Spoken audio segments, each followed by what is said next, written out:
ప్రభు నామానికే మహిమ కలుగునుగాక. కూడి వచ్చిన మీ అందరికీ, కర్మిల ఆత్మీయ సహవాస సంఘ విశ్వాసులందరికీ మన ప్రభువును ఆయన ప్రియ కుమారుడునైన యేసుక్రీస్తు వారి శ్రేష్టమైన నామలో శుభములు మరియు అందరికీ వదనాలండి. ఇర్మియా గ్రంథం 15వ అధ్యాయాన్ని మనం ధ్యానం చేసుకుంటున్నాం. ఇర్మియా గ్రంథం 15వ అధ్యాయం. ఈ అధ్యాయంలో ముఖ్యమైన అంశం ఏంటంటే ప్రవక్త యొక్క ఆవేదన మనం చూస్తాం. గత దినం 10 వచనాల వరకు మనం ధ్యానం చేసుకున్నాం. 10-11 వచనాలు మనం చూస్తే, అయ్యో నాకు శ్రమ, నా తల్లి జగడమాడువానిగాను దేశస్థులందరితో కలహించువానిగాను నీవేళ నన్ను కంటివి. వడ్డీకి నేను బదులియ్యలేదు, వారు నాకు బదులిచ్చిన వారు కారు.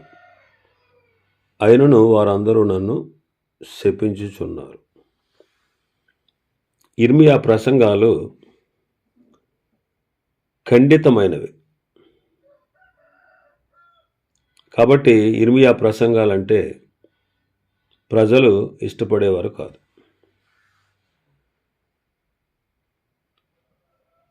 ఉన్నది ఉన్నట్టుగా జరగబోయేది దేవుని చేత తెలుసుకుని, దేవుడు ఏదైతే చెప్పమని అతనికి ఆజ్ఞాపించెనో ఆ విషయాలను ఖండితంగా, నిర్మోహమాటంగా, ఏదీ దాయకుండా ఇర్మియా చెప్పేవాడు.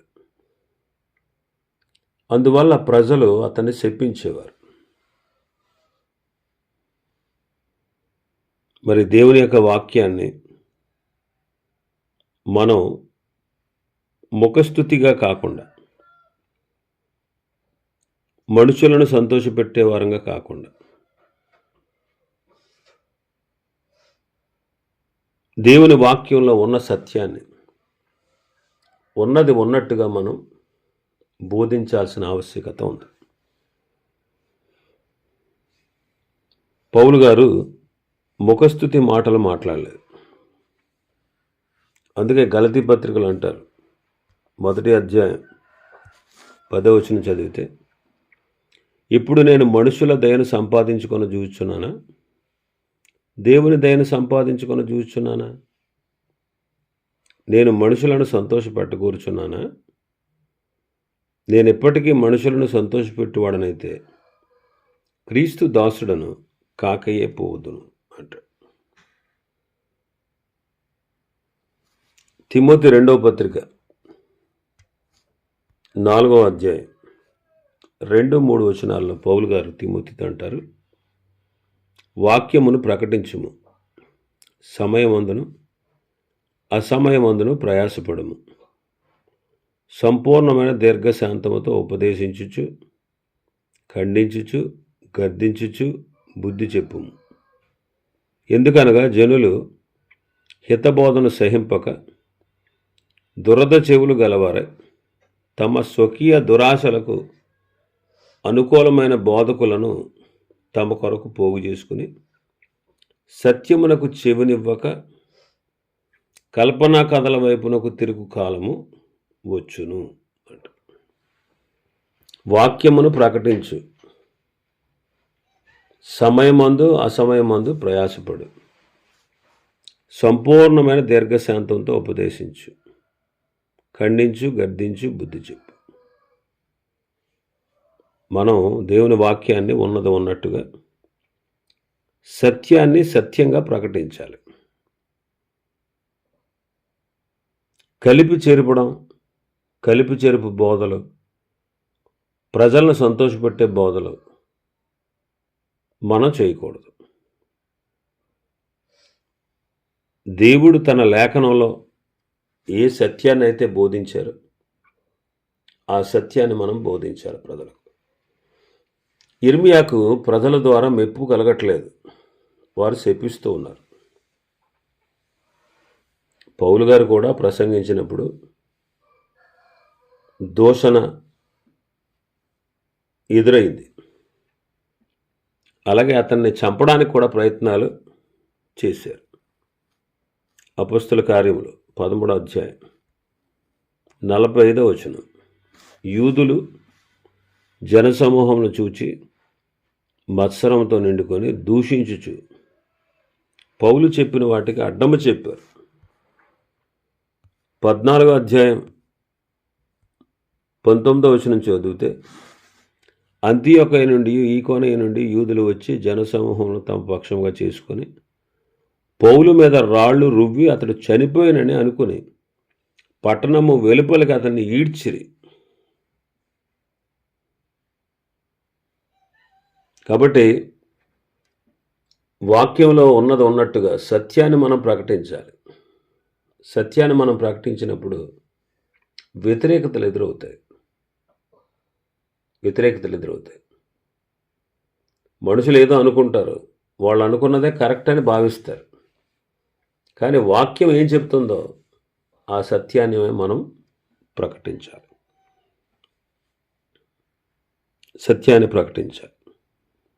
కాబట్టి ఇర్మియా ఖండించినటువంటి బోధ,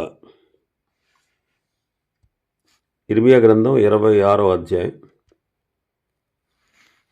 16వ వచనం చదివితే, కాగా అధిపతులను జనులందరూ యాజకులతోనూ ప్రవక్తలతోనూ ఇట్లనిరి, ఈ మనుష్యుడు మన దేవుడని యెహోవా నామమును బట్టి మనకు ఈ సమాచారం ప్రకటించున్నాడు గనుక ఇతడు మరణమునకు పాత్రుడు కాదు అన్నారు. మరి అతన్ని శపించడమే కాకుండా అతన్ని ప్రేమించిన వారు కూడా ఉన్నారు, మెప్పు కూడా ఉంది. కాబట్టి ఉన్నది ఉన్నట్టుగా ప్రజలకు బోధించడం అనేది ఆశీర్వాదం, వారికి ఎంతో ఆశీర్వాదం. వారి మేలు కోరి వారి రక్షణ కొరకు మనం బోధించేదిగా ఉంటే వాళ్ళకు మనం ఎంతో మేలు చేసిన వారం అవుతాం. పౌలు గారు అంటాడు కొరింథీయులకు రాసిన 2వ పత్రిక 7వ అధ్యాయంలో, నేను రాసిన పత్రిక మిమ్మల్ని దుఃఖపెట్టింది, నేను రాసిన పత్రిక వలన మీరు దుఃఖపడ్డారని నేను విచారించట్లేదు. నాకు విచారం కలిగిన ఆ పత్రిక మిమ్మల్ని కొంతకాలం మట్టుకే దుఃఖపెట్టింది అని తెలుసుకున్నాను. మీరు దుఃఖపడ్డారు అని నేను సంతోషించట్లేదు, కానీ మీరు దుఃఖపడి మారు మనసు పొందితరని ఇప్పుడు సంతోషిస్తున్నాను. పౌలు గారు రాసిన పత్రిక వల్ల కొరింథీ సంఘానికి బాధ కలిగింది. బాధ కలిగినందుకు పౌలు సంతోషించలేదు, విచారించలేదు. ఒకవేళ బాధపడినా కానీ ఆ మాటలు వారిలో మార్పును కలగజేశాయని సంతోషిస్తున్నాడు. ఆ మాటలు వారిలో మార్పును కలగజేశాయి. మీరు దుఃఖపడ్డారు, దుఃఖపడి ఏం చేశారు? మారు మనసు పొందారు. అందుకు పౌలు సంతోషిస్తున్నాడు. దైవ చిత్తానుసారంగా మీరు దుఃఖపడ్డారు అని సంతోషించాడు. అందుకే దైవ చిత్తానుసారమైన దుఃఖం ఏం చేసింది? రక్షణార్థమైన మారు మనసును కలుగజేస్తుంది. కాబట్టి సరి అయిన విధానంలో సత్యాన్ని మనం బోధించాలి, ఉన్నది ఉన్నట్టుగా మనం బోధించాలి. ఇంకా మన భాగంలోకి వస్తే 11వ వచనం, అందుకు యెహోవా నిశ్చయముగా నీకు మేలు చేయవలనని నేను నిన్ను బలపరుచున్నాను. కీడు కాలమున ఆపత్కాలమున నీ శత్రువులు నిశ్చయముగా నీకు మొరలిడినట్లు చేయుదునని సెలవిచ్చాను. ఇక్కడ ఇర్మియాను ప్రభు బలపరుస్తున్నాడు. నిశ్చయముగా నీకు మేలు చేయాలని నేను నిన్ను బలపరుస్తున్నాను. కాబట్టి దేవుడే ఇర్మియాను బలపరిచేవాడు. ఈనాడు మనల్ని కూడా బలపరిచేవాడు ఆయనే. ఎఫెసీ పత్రిక 6వ అధ్యాయం 10వ వచనం, తుదకు ప్రభు యొక్క మహాశక్తిని బట్టి ఆయన యందు బలవంతులై ఉండుడి అంటాడు. ప్రభు యొక్క మహాశక్తిని బట్టి ఆయన యందు మనం బలపడాలి. ఫిలిప్పీ పత్రిక 4వ అధ్యాయం 13వ వచనం, నన్ను బలపరచువాని యందే నేను సమస్తమును చేయగలను అంటాడు. కొరింథీయులకు రాసిన మొదటి పత్రిక 1వ అధ్యాయం 29వ వచనం, ఏ శరీరయు దేవుని ఎదుట అతిశయింపకున్నట్లు జ్ఞానులను సిగ్గుపరచుటకు లోకమందుండు వెర్రివారిని దేవుడు ఏర్పరచుకుని ఉన్నాడు. బలవంతులైన వారిని సిగ్గుపరచుటకు లోకములో బలహీనులైన వారిని దేవుడు ఏర్పరచుకుని ఉన్నాడు. ఎన్నికైన వారిని వ్యర్థము చేయుటకు లోకములో నీచులైన వారిని, తృణీకరింపబడిన వారిని, ఎన్నిక లేని వారిని దేవుడు ఏర్పరచుకున్నాడు. అపొస్తలుల కార్యములు 23వ అధ్యాయం 2వ వచనం, అపొస్తలుల కార్యములు 23వ అధ్యాయం 21వ వచనం అండి. 21, వారి మాటలకు నీవు సంపదింపవద్దు. వారిలో 40 మంది కంటే ఎక్కువ మనుషులు అతని కొరకు పొంచి ఉన్నారు. వారు అతని చంపు వరకు అన్నపానములు పుచ్చుకొనమని ఒట్టు పెట్టుకుని ఉన్నారు. ఇప్పుడు నీ వద్ద ఈ మాట తీసుకుని వలనని కనిపెట్టుకుని సిద్ధముగా ఉన్నారని చెప్పాను. పౌలుని చంపాలని చూస్తున్నారు. అయినా ప్రభు అతన్ని ఏం చేస్తున్నాడు? బలపరుస్తున్నాడు, అతన్ని తప్పిస్తున్నాడు. కాబట్టి దేవుడే సత్యం కోసం పోరాడేవారిని, సత్యాన్ని ప్రకటించేవారిని, సత్యం కొరకు ఆసక్తి కలిగిన వారిని బలపరిచేవాడు. వారికి ఎదురయ్యేటువంటి ప్రతి విధమైనటువంటి ఆటంకాల నుంచి వారిని తప్పించేవాడు. అందుకే కీర్తనకారుడు అన్నాడు 23వ కీర్తనలో 5వ వచనంలో, నా శత్రువుడు ఎదుట నీవు నాకు భోజనము సిద్ధపరుస్తావు అంటాడు. ఇంకా మన భాగంలోకి వస్తే 12వ వచనం నుంచి 14వ వచనం వరకు, ఇనుమునైనను ఉత్తరము నుండి వచ్చు ఇనుమునైనను కంచునైనను ఎవడైనా విరువగలడా? నా జనులారా, మీ ప్రాంతములన్నిటిలో మీరు చేయి సమస్త పాపములను బట్టి మీ స్వాస్థ్యమును, నిధులను క్రయము లేకుండా నేను దోపుడు సొమ్ముగా అప్పగించున్నాను. నీ వెరుగని దేశంలో నీ శత్రువులకు నిన్ను దాసునిగా చేతును. నా కోపాగ్ని రగులు కొనుచు నిన్ను దహించును అంటాడు. అంటే ఇశ్రాయేలీయులు ఊరకే అమ్మబడుతున్నారు. ఇనుము అంటున్నాడు. ఉత్తరము నుంచి వచ్చి ఇనుము, కంచు ఎవరైనా విరువగలడా? ఎవరు ఈ ఉత్తరం నుంచి వచ్చేటువంటి వాళ్ళు అంటే కల్దీయులు. వాళ్ళు ఇనుము లాంటి వారు అనమాట, కంచు లాంటి వారు. ఎవరు వాళ్ళని ఎదిరించలేరు. కాబట్టి వారు చేసినటువంటి, ఇశ్రాయేలు చేసిన సమస్త పాపాలను బట్టి వారి స్వాస్థ్యాన్ని, వారి నిధులను దోపుడు సొమ్ముగా అప్పగిస్తున్నాడు. వారు ఎరుగని దేశంలో శత్రువులకు వారిని దాసులుగా చేస్తున్నాడు. ఆయన కోపాగ్ని వలన దేశాన్ని కాల్చివేయనై ఉన్నాడు. కారణం వారి పాపం. వారు ఊరకయే అమ్మబడతారు. క్రయము లేకుండానే దేవుడు వారిని అమ్మేస్తున్నాడు, డబ్బులేమి తీసుకోకుండానే. యెషయా గ్రంథం 50వ అధ్యాయం 1వ వచనం, యెహోవా ఇలాగ సెలవిచ్చుచున్నాడు, నేను మీ తల్లిని విడనాడిన పరిత్యాగ పత్రిక ఎక్కడ ఉన్నది? నా అప్పుల వారిలో ఎవరికి మిమ్మల్ని అమ్మేశాను? మీ దోషములను బట్టి మీరు అమ్మబడ్డారు. మీ అతిక్రమములను బట్టి మీ తల్లి పరిత్యాగము చేయబడిన. వారి అతిక్రమాలను బట్టి. మానవుని యొక్క స్థితి కూడా ఇదే. రోమాపత్రిక 7వ అధ్యాయం 14వ వచనం, ధర్మశాస్త్రం ఆత్మ సంబంధమైనదని ఎరుగుదుము, అయితే నేను పాపమునకు అమ్మబడి శరీర సంబంధినై ఉన్నాను. మనం పాపానికి అమ్మబడ్డాం.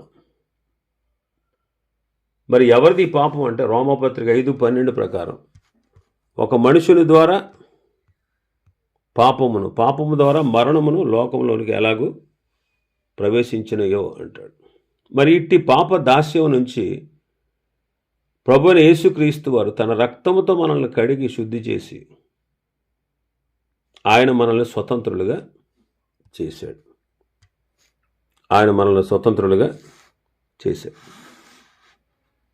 మనం విలువ పెట్టి కొనబడిన వారు. మన దేహాలు దేవుని వల్ల మనకు అనుగ్రహించబడ్డాయి. మనలో ఉన్న పరిశుద్ధాత్మక ఆలయమై ఉన్నాయి. మనం మన సొత్తు కాదు, విలువ పెట్టి కొనబడిన వారు.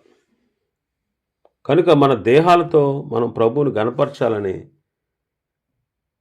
పౌలు గారు కొరింథీ పత్రికలో చెప్తారు.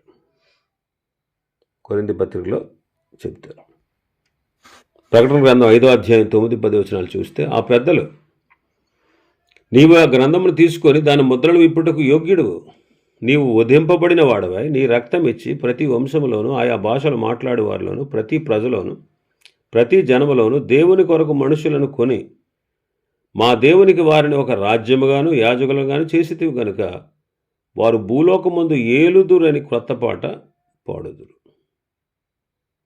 నీవు వధింపబడిన వాడవు, నీ రక్తాన్ని ఇచ్చి మమ్మల్ని కొన్నావు,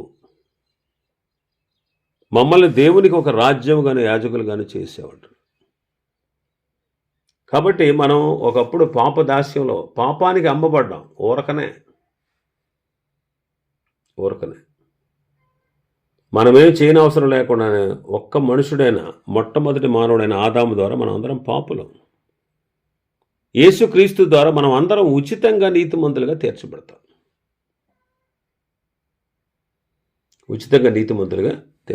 ఇంకా మన భాగంలోకి వస్తే 15వ వచనం,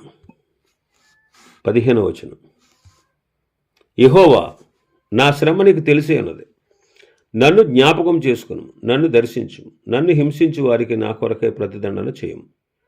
నీవు దీర్ఘశాంతి గలవాడవై నన్ను కొనిపోకుము, నీ నిమిత్తము నాకు నింద వచ్చుచున్నదని తెలుసుకొనుము అంటాడు. ఇర్మియా ప్రార్థన. పాత నిబంధన క్రొత్త నిబంధన భక్తులకు వారు చేసే ప్రార్థనలకు తేడా ఉంటుంది. పాత నిబంధన భక్తులు ప్రతిదండన చేయుము అని ప్రార్థించేవారు. ప్రతిదండన చేయుము, నాకు శ్రమ కలిగింది. ఇక్కడ ఏమంటున్నాడు భక్తుడు? నాకు శ్రమ కలిగింది, నన్ను జ్ఞాపం చేసుకో, నన్ను దర్శించు, నన్ను హింసించు వారికి నా కొరకై ప్రతిదండన చేయి అంటాడు. ఇర్మియా ప్రార్థన ఇది. కానీ క్రొత్త నిబంధనలో ప్రభువు మనకు నేర్పించిన ప్రార్థన ఏంటి? ఆయన సిలువలో శ్రమలను అనుభవిస్తూ ఏమన్నారు? తండ్రి, వీరేమి చేయుచున్నారో వీరు ఎరగని గనుక వీరిని క్షమించుము. అలాగే ఆయన శిష్యులైన వారందరూ కూడా ఆ రీతిగానే ఎన్ని శ్రమలు ఎన్ని బాధలు అనుభవించాల్సి వచ్చినా సంతోషంగా చనిపోతూ వారు ఎరుగక చేశారని ప్రభుకు మొరపెట్టారు. అందులో స్టెఫను ఒకడు. అపొస్తలుల కార్యములు 7వ అధ్యాయం 60వ వచనంలో చూస్తాం. అతడు మోకాళ్ళుని, ప్రభువా వారి మీద ఈ పాపమును మోపకమని గొప్ప శబ్దముతో పలికిన ఈ మాట పలికి నిద్రించాను. కొలసీ పత్రిక 3వ అధ్యాయం 13వ వచనం. కొలసీ పత్రిక 3వ అధ్యాయం 13వ వచనం. ఎవడైనను తనకు హాని చేసినని ఒకడు అనుకుని ఎడల ఒకరినొకడు సహించుచు ఒకరినొకడు క్షమించుడి, ప్రభువు మిమ్మును క్షమించినలాగున మీరును క్షమించుడి. కాబట్టి ఆ రీతిగా క్రొత్త నిబంధన క్రింద ఉన్న మనం శత్రువులను కూడా ప్రేమించాలి, క్షమించగలగాలి. శత్రువును కూడా ప్రేమించి క్షమించగలగాలి. ఇంకా మనం చూస్తే 16వ వచనంలో మన భాగంలో చూస్తే, నీ మాటలు నాకు దొరకగా నేను వాటిని భుజించి తిని, సైన్యములకు అధిపతియగు యెహోవా దేవా, నీ పేరు నాకు పెట్టబడిన గనుక నీ మాటలు నాకు సంతోషమును నా హృదయమునకు ఆనందమును కలుగజేయుచున్నవి. నీ మాటలు నాకు దొరకగా నేను వాటిని భుజించి తిని. నీ మాటలు నాకు సంతోషాన్ని, నా హృదయానికి ఆనందాన్ని కలగజేస్తున్నాయి అంటాడు. దేవుని మాటలు భక్తుడు భుజిస్తున్నాడు. ఆ మాటలు అతనికి హృదయానికి సంతోషం, ఆనందాన్ని కలగజేస్తా ఉంది. కాబట్టి మనం కూడా దేవుని యొక్క మాటలు మనకు సంతోషంగా ఉండాలి. దేవుని యొక్క మాటలు మనకు సంతోషాన్ని ఇవ్వాలి.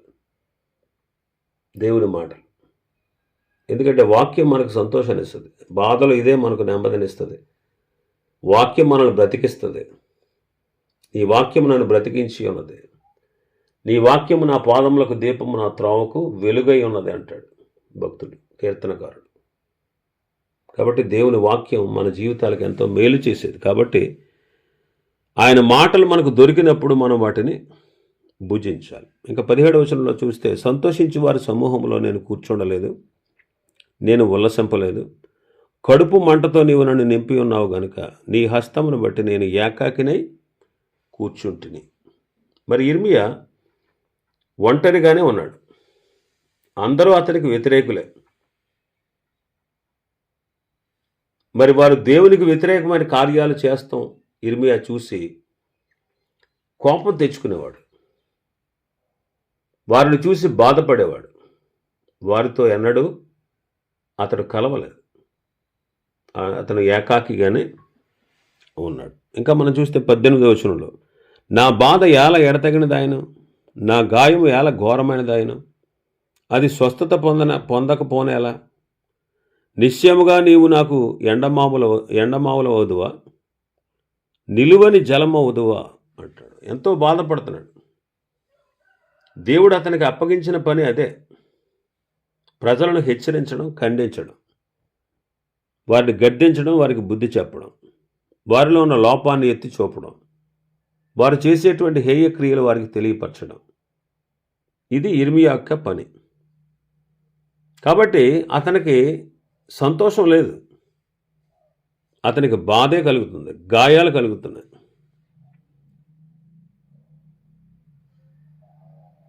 చాలా ఇబ్బందికర పరిస్థితుల్లో అతడు ఉన్నాడు. ఇంకా మనం చూస్తే 19వ వచనం నుంచి 21వ వచనం వరకు మనం చూస్తే, కాబట్టి యెహోవా ఇలాగ సెలవిచ్చాను, నీవు నా తట్టు తిరిగిన ఎడల నీవు నా సన్నిధిని నిలిచినట్లు నేను నిన్ను తిరిగి రప్పింతును. ఏవి నీచములో ఏవి ఘనములో నీవు గుర్తుపట్టిన ఎడల నీవు నా నోటి వలె ఉందువు. వారు నీ తట్టుకు తిరగవలను కానీ నీవు వారి తట్టుకు తిరగకూడదు. వారు నీ తట్టు తిరుగుతారు కానీ నీవు వారి వైపు తిరగవు. కాబట్టి ప్రభు చెబుతున్నాడంట, నీవు నా తట్టు తిరిగి నా సన్నిధిని నిలిచినట్లుగా నేను నిన్ను తిరిగి రప్పిస్తాను. మీరు గుర్తుపట్టాలి, నువ్వు ఏవి నీచమైనవో ఏవి ఘనమైనవో నువ్వు గుర్తుపట్టాలి. నీవు నా నోటి వలె ఉంటావు. అంటే నీవు మాట్లాడే మాటలన్నీ కూడా నావే. నీవు నా నోరు వలె ఉంటావు. వారు నీ తట్టు తిరుగుతారు కానీ నీవు ఎప్పుడు కూడా వారి తట్టు, అంటే దేవుని కొరకు ఒక ప్రత్యేకమైన వ్యక్తిగా ఈయన జీవించాలి. ఇంకా 20వ వచనంలో చూస్తే, అప్పుడు నిన్ను ఈ ప్రజలను పడగొట్టజాలని ఎత్తడి ప్రాకారముగా నేను నిన్ను నియమిస్తాను. నిన్ను రక్షించుటకు, నిన్ను విడిపించుటకు నేను నీకు తోడై ఉంటాను గనుక వారు నీతో యుద్ధం చేస్తారు కానీ నీ మీద జయము పొందరు అని ప్రభు సెలవిస్తాడు.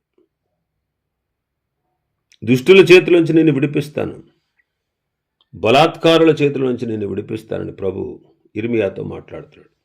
మరి రాబో దినాల్లో ఇర్మియా యొక్క ప్రవచించిన కాలంలో, ఇర్మియా కాలంలో, రాబో దినాల్లో ఇర్మియా ఎన్నో బాధలు ఎదుర్కొంటాడు. అయినా సరే దేవుడు ఏమంటున్నాడు, నేను నీకు తోడై ఉంటాను, నేను నిన్ను విడిపిస్తాను, బలాత్కారుల చేతిలో నుంచి, దుష్టుల చేతిలో నుంచి నేను నిన్ను విడిపిస్తాను, నీకు తోడై ఉంటాను. వారు నీతో యుద్ధం చేస్తారు కానీ వారు నిన్ను జయించరు అని చెప్పి ఇర్మియాను దేవుడు బలపరిచాడు.